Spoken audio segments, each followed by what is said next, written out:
Alright, so I'm back in my normal account to help explain a few things better. I've got my apricorn farm growing right here with all a bunch of different colors that I use. Typically when you grow an apricorn tree, let's see if I got one around, that's not mine. Alright, so typically when you grow an apricorn tree, it's going to look like this. There's going to be only a few apricorns, lots of open leaves. There's a couple things you can do. One, you can do what I did over here, and basically I just took out the logs each time and I would regrow. I'd replant the apricorn, use some bone meal, and have it regrow. And every time it sprouts more of these apricorn like seedlings all around. You can do that until it fills and you're happy with it. Or now you can just create rows of these like apricorn bushes, so to speak, with using the leaves. And you just place a seed on it, bam. And you can just do rows of that rather than having to plant trees over and over again. So it's kind of whatever you want for your aesthetic. Honestly, this is probably easier. Most of the streamers on the new season of Cobblemon are all doing this as well, so I'd probably recommend doing this because you have to sit here for a while to fill this thing. I suppose you could just plant the tree as well and just fill it in, you know. Let's see, this is black, so bam, just fill it in like that. Whatever you kind of want to do. You're gonna find apricorn trees in the resource world and in your own world, so you could just, you know, farm a bunch of leaves if you want to, make rows, make it look kind of neat, or just get the seeds that I'm holding right now and plant them as you see fit. All right, so you're set up in your kingdom, and now you need to start looking for loot, for materials, for blocks, whatever you want. So there's two ways to get to the resource world. The first is you can do /nav, and that'll take you to this. You can just click the resource world and it's going to transport you to a certain resource world. There's a bunch of different servers with them. It'll just spawn you in a certain spot. Someone's clearly been here before, recently, looks like. And so as you can see, there's regular mobs, there's Pokemon everywhere, all sorts of blocks. If it's in the resource world, you can use it. You can take it. The only thing you should leave alone are the chests, which I'll find and show you. Don't break the chests. They're for everybody. I'll show you what I mean by that. But, you know, any other blocks you see in the resource world, if you like it, take it. Remember, there's no mobs really, except for like spawners and certain structures. So it's fairly safe to navigate around. You can run around, or you can get yourself some elytra and fly around. If you're running around, you have better odds to, you know, get the spawns on you, like legendary spawns, stuff like that. And there's some sneaky little structures all over the resource world that you won't necessarily see from the air. Alright, so when you first get in here, one of the things you can do is just hit J. That is your map. It might come up with something that looks like a Office DVD screen. Just hit the little cancel button at the bottom and it'll bring you to this. So this is your map. This is going to help you easily find structures. You know, when you run to a new area, the map will populate. If you're flying, it's a lot more narrow. You won't see as much like this, but you'll still be able to see stuff. If you navigate away from your spot, you can just hit this follow button and it'll click right to you. Like if you travel a long distance, you want to see what's around you now. If you've visited a ton of resource worlds and it's starting to look like spaghetti, you can't tell which map is which. You can just go to this little delete map feature. You can delete this world that you're in. You can delete all of them. Just depends on what you want. I usually just, when I start seeing them piling up, I'll just hit delete all dimensions, and it's a fresh new map, so you know exactly where you have and haven't been. You don't have to worry about, you know, another map populating in as well. All right, so this is one of the sneaky features I was telling you about. What's up, buddy?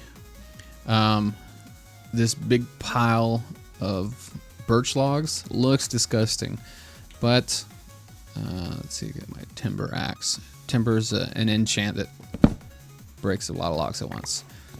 If you break these all, they're gonna start going down, and if you follow them down to where they stop, you're gonna hit gravel. Gravel sucks, but this gravel right here, suspicious gravel, is beneficial. So one of the new Cobblemon updates is there's things hidden in this suspicious gravel. You can make a brush here. It's made with a feather, copper ingot, and a stick. And you just right click on this suspicious gravel. And look at that, I got a heat rock.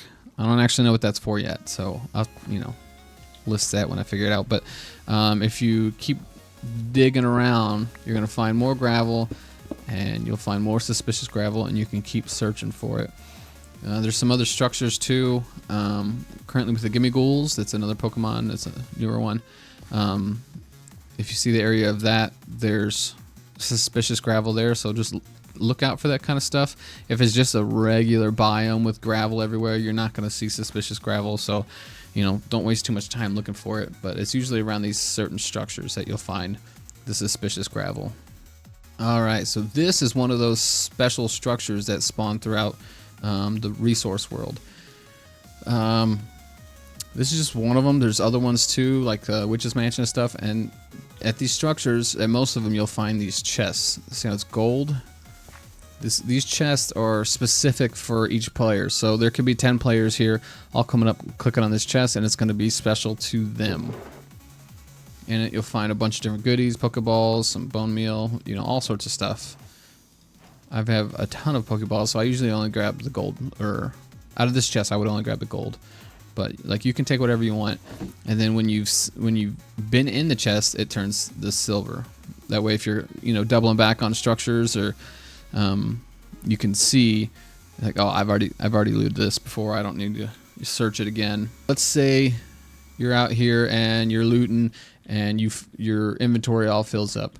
What are you gonna do? It's easy. You can just go back to your KH, click on your kingdom, and then go back and offload all your stuff. Now, when you want to go back in, there's two ways to go back in. You can just use the /nav, which I've already shown you, and click Resource World, and that'll toss you right back exactly where you left off. Unless the Resource World has reset. Those reset once a day. I think it's 8 p.m. Eastern. So just kind of base that off of where you live. So you can click this. It'll take you right back to the same spot you were in. Or you can just do /RSW. That does the same thing. It brings you right back to the Resource World you just were. Doesn't matter if it was hours ago or whatever. Occasionally it'll send you to a new one if it's been a good amount of time. But these are both good commands to use. Now, say you've been searching that resource world. You've pretty much searched that entire map. One of the things you can do is you can shift click. Right there it says shift click to generate new spawn location. There is a 1-minute timer on this, so if you do it and then you can't, you don't see anything you like, you come back out. You can't immediately shift click and do it again. But if you wait just a minute, you can reuse it and get a new resource world. So I'm going to go ahead and hold down my shift button, click resource. Your location is being randomized. And instead of going back to that church, I'm now in a savanna. When you're searching through these villages, they will also have these gold chests. And this one has emeralds, just like that. I just made $4,000 if I want to sell it. And just like I said, it turns silver when you use it. Say you wanted these cauldrons, you could go ahead and break them. If you wanted anything here, basically anything at that church I was just at, you could break it and catch it, and not catch it. I'm thinking Pokemon now. You could break it and keep it and use it in your base or whatever. You can catch Pokemon. If you look right here in the chat, you'll see these warnings talking about the resource world. Like basically anything loose on the ground, Pokemon, different mobs, it'll kind of reset. I want to say it's like every 20 minutes or something like that. And it gives you fair warning, so keep an eye on the chat while you're running around. So if you see like that, cleared 676 items and Pokemon. So all the Pokemon that were just running around have all despawned. Some mobs will despawn. And then anything not in a chest or placed is going to despawn. So if you drop stuff on the ground, garbage stuff you don't want, or you accidentally drop your favorite sword, and it's right around that time, it's going to despawn. And if you lose it like that, they're not going to replace it. So be very careful. One of the things you can get in the game are shulker boxes. If you place a shulker box down and the server crashes or something like that, you might not be able to get to that shulker box unless you can tell an admin exactly what resource world server you were in, like the number. and kind of a general location, it might be hard for them to try to get that back for you. I've personally lost a shulker box. It's not a big deal, but it's kind of frustrating. So just be careful about putting stuff down in the resource world, and avoid building in the resource world at all costs, because once a day everything does reset, and if anything was built, it's lost. So there's no chance getting it back. They just delete and restart. That way it's fresh, because people do tear stuff down, and they'll dismantle structures and stuff like that because they got good blocks. So just know that if you're spending time trying to build you found a spawner and you're trying to build an XP farm, you only have a certain amount of time to actually use that before it's gone for the day. So let's go over catching a Pokemon real quick. I'll just pick a guy. I'll do this cute little Fido. I'm not a big Pokemon guy, so if I pronounce it wrong, I'm very sorry.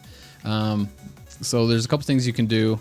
So I always keep some Pokeballs on me for just such an occasion.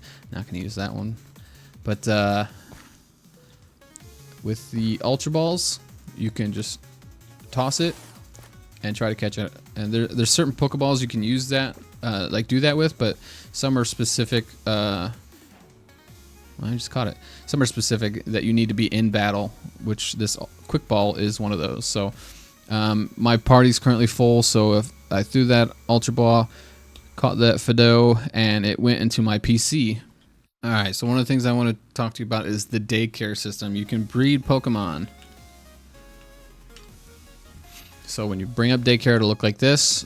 I got a little Miltank in here with a Ditto. So Ditto, you can have it if you catch a Ditto or buy a Ditto off the auction house. You can breed with pretty much any Pokemon as long as they're breedable. And then after a few minutes, you'll get a little Pokemon egg, and you just left click that egg, and it'll go to your little backpack. So you can then click your backpack, and so that egg will be here, and the last Pokemon that I bred is in here as well, the last egg to hatch. So on the bottom here, you can see it says left click to claim, right click to release. So if you left click on this Pokemon, say you just wanted this Pokemon, or you like its IVs or whatever your reasoning is. If your party has space, it'll go to your party. If your party's full, it'll go to your PC. It'll go to the first open slot in your PC. Or you can right click and it'll release the Pokemon. It basically just deletes it. So I'm going to go ahead and right click this guy. Then you'll get this little click to confirm. This is kind of your last chance. Like, oh crap, I didn't mean to click that, or yeah, I don't want this guy. So then you can just left click this, and that's gone. There's a little timer here, so it's about 5 minutes for them to breed another egg and for this egg to hatch. If you're keeping up with your daycare, you'll see it in chat. It'll pop up. It'll say a new egg has just hatched or something like that, and there'll be a little kind of a link in chat. You can just click your T button for your chat and you can just click on the daycare message, and it'll open up your daycare right there for you. You don't have to put in the command to get into it. All right, let's go over enchanting. So I just had to add this because recently they switched to this special kind of enchanting. So this is my enchanting room. I think it's kind of nice. There are 5 levels of enchanting: iron, diamond, ancient debris, emerald, and gold. So you can see it looks different. Normally the bookshelves for regular enchanting would be in this space. For this kind of enchanting, they're a space off. Some of these you need a lot of books, especially that guy right down there. And some of these you just need barely any books. I think gold is one of those. Yeah, you just need 8 bookshelves. So if you right click on the enchanting table, you're going to see all of these different styles. Obviously, the lower level ores are going to be simpler to get. Like this one for iron is the base level enchants. You just need 4 bookshelves and a block of iron floor, which I don't have here. I do have it behind me though. And so it's not going to let me left click, which would give me a book. Like right now I can left click to exchange. It'll take away 800 experience, and there's a break chance too. So there's a 5% chance per block to break a bookshelf. On some of these, there's chances to even break the floor, and it's very high the higher you go up in enchanting. Obviously, the ancient debris is going to be a lot harder to replace. So just be wary of that. And then if you right click, you can see all the possible enchants you can get. Unbreaking, that's a big one. There are new enchants in here than just the basic ones. So telepathy, I kind of like this one. Anytime you break a block, if you have telepathy on a tool, I think I might have said that weird. If you have telepathy on a tool, it'll place that directly into your inventory, so you don't have to worry about it dropping afterwards. So in each one of these categories, there's new kind of enchants. So this big one is where you're going to typically find the best enchants. That's where your mending book is going to be. I like inquisitive. You get increased experience from mobs, so that helps when you got your mending on your tools and your armor and your elytra. Overload, this is nice. You can put this on a chest piece and it'll add 3 hearts to your overall health. So that's pretty nice to have. Some of these are just kind of weird. You might never use them. When you get these though, I recommend, see, look at that, daycare. So I could just click and my daycare opens. And bam, another mill tank that I do not want. So I'll bring you over here to show you nothing. To show you what you get. So if I were to left click on one of those, I would get one of these. So these are kind of like your enchanting books for this style of enchanting. You can see the success rate, and then at the very bottom you can see what you can put this particular enchant on. Okay, so like some of these are good, some of these are crap. I'll never use, but don't just toss these, because there is a way to get something back from these books if you don't plan on using them, and you can either sell them or you can use the Tinkerer. So the Tinkerer is just slash Tinkerer. And then you'll see this on the left side here. You can put in those new style books, or if you find old style books in the resource world, you can exchange those. And then depending on the level, you're going to get XP back. It'll be like a little sack of experience. So if you have a really good book, you might get a tier 5. If you got a really basic book, you might get a tier 1, and then you just can claim those and your XP will go up. You cannot use these to fix your tools. So if you got my if I got my elytra in my offhand, it's not going to matter. It's not like regular enchanting experience. It's going to go straight to your experience bar. So just be mindful of that. But yeah, so when you're ready to put these on a tool or whatever you want to use them on, you'll just bring it out, and then you're going to need these lucky gems right here. So you're going to find these 1% ones you'll find all the time. I recommend keeping them because, as you can see, you can get a lot of them and they're going to stack up, and maybe it'll save you from having to use one of your higher ends just to fill this up. So the success rate goes up to 90%. I highly recommend waiting until you get it up to 90% before you use a book, because even at 90%, you still have that 10% to fail. And you'll see it in the chat all the time. My 90% mending book just failed, and it's gonna suck.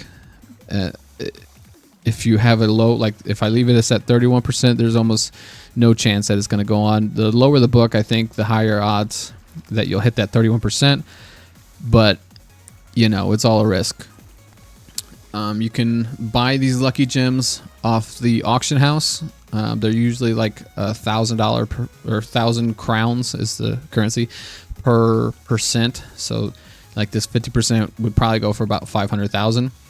It's definitely a worth investment if you don't have like good armor and stuff set up and good tools, because this is the only way to enchant. So you'll find secret gems in the resource world in those gold chests, and for those it's kind of like you don't know what you're getting yet, so you'll click to open the secret gem and it'll turn into a lucky gem, and that's when you get these big percentage ones.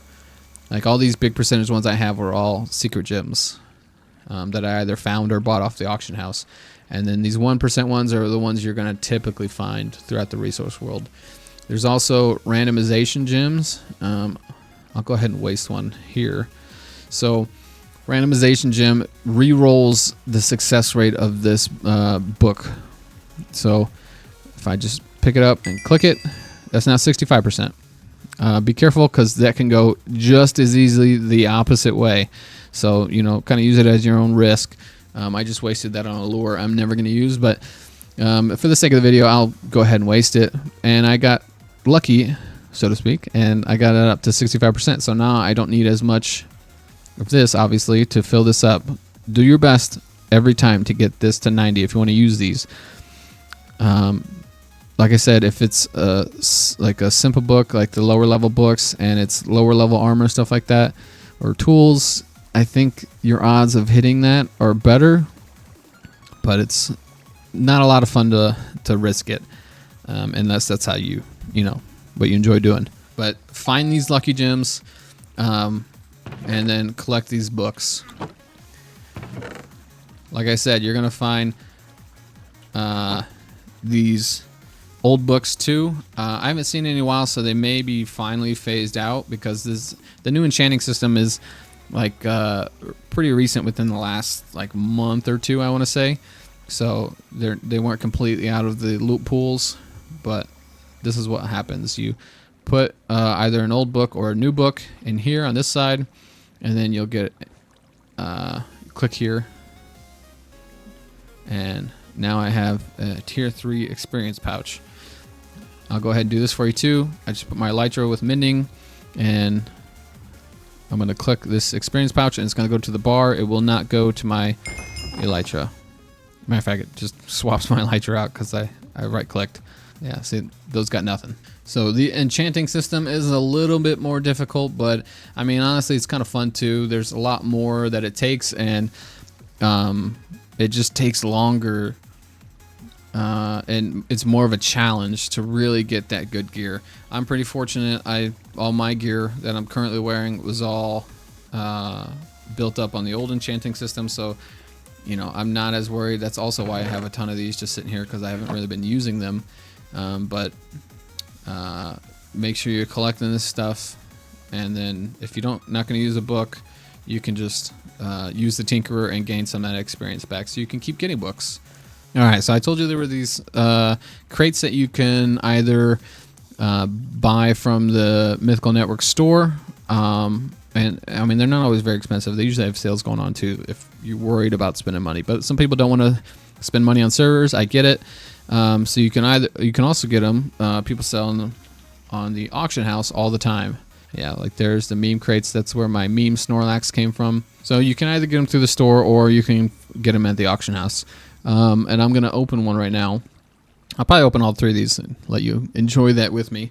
So when you right click on one of these crates, I just right clicked on the universal crate. It's going to come up like this, and it's kind of like a little spin the wheel game. So you'll just click on open crate, and we'll find out what I get. Okay, I got a gilded Tyrantrum. So that went into my PC. I don't really know other than just what it is. Like I won't know the like nature or anything like that until I go check it out on my PC. But yeah, these are a lot of fun to open when you get them. If you have rank, you'll get these once a month.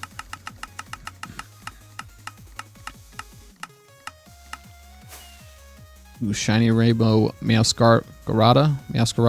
Sorry, I'm really terrible at Pokemon. And a Pixie. So these are different textures. You can find the kind of like little. What are they? That's insane. That's my first Rayquaza. So I'm really happy this happened in a video. I've been hoping to get a Rayquaza for a while now, and I haven't got one. So go figure. I'm recording for this, and I get my first one. It's a Pixie Rayquaza. I'll probably pull that out here in a second. But yeah, if you have rank, you'll get these crates once a month. You can buy them at the store. You can buy them at the auction house. You can sell them too if you get them. Like I sell a lot of mine. It keeps my balance up. Yeah, so people will sell them all the time because they've got a ton of Pokemon. Like, I was playing during the last season, and I literally have a ton of Pokemon in my PC. And now I have this new guy. So when you, there's a couple things you can do. So if I click this guy, which I'm very carefully avoiding my mouse buttons, I can release him if I want to delete him. I can put him in a certain slot. I can put him in any slot I want to on any page. So if you want to keep all your shinies together or your legendaries together, you can do that really quick in the Discord. I brought the Discord up here. So this is what I have. And I have a shiny scroll I can make, which I probably will actually end up making him a shiny Pixie Rayquaza. That looks pretty cool. Like I said, there's scrolls. So I've collected a bunch here because I have rank on the server. So once a month I just get a bunch of these. Perfect IV scrolls, which I'll probably use on that Rayquaza. Shiny Converter scroll, which I will use on that Rayquaza. Nature, hidden ability, and then lots of random ones. If you catch a Pokemon in a certain ball and you're like, oh, I don't think that looks cool, I'd rather have them in like a normal Pokeball or something like that, you can use one of these and swap it out. There's lots of stuff you can do. You can also feed them candies, rare candies, or any of these other candies you'll find these all over the resource world. You get these in ranks every month if you have any rank, and then you'll find this on the auction house too. There's lots of different add-ons for like held items and stuff you can use, experience share, stuff like that. And there's also stones all throughout the resource world that you're going to find. You'll find these like other ores, just throughout the resource world that you can break and collect them. And you're also going to find them in the chests in the resource world too, so keep an eye out for those. They're going to come in handy, especially because there's some Pokemon you need these stones to evolve them. So alright, so that was just a brief overlook of how to start playing Cobblemon on the Mythical Network server. I hope you got something from it. If you're curious about playing, like I said, download the Technic mod launcher, get on the Discord server, and then just start playing. It's a lot of fun. There's a really good community here that are always helpful. If you have questions or anything like that, feel free to leave any questions about playing on this server or Cobblemon in general in the comments, and I'll go ahead and answer them if I can. I'll try to be as helpful. If you have any other tips that you think would be useful to people and you're watching this video, go ahead and leave them in the comments as well. It's a good community. The Mythical Network does everything right, and it's honestly a lot of fun to play on. The mods are great, everything. Not to mention the streamers are playing as well. So a lot of times, like a lot of them have worlds here in the public server. They'll get on, they'll hang out with the people on the public server and do all sorts of fun stuff. It's a good time, and I highly recommend it. It's a good way to waste your time on Minecraft. So thank you for watching. I hope you learned something or had a good time watching this video. And if you want to see more, just let me know if you have any questions, what you would like me to go over. There's so much to do in Cobblemon between the Pokemon and the Minecraft side. So really, I could just keep making videos of this and filling it with good information. So thank you for watching.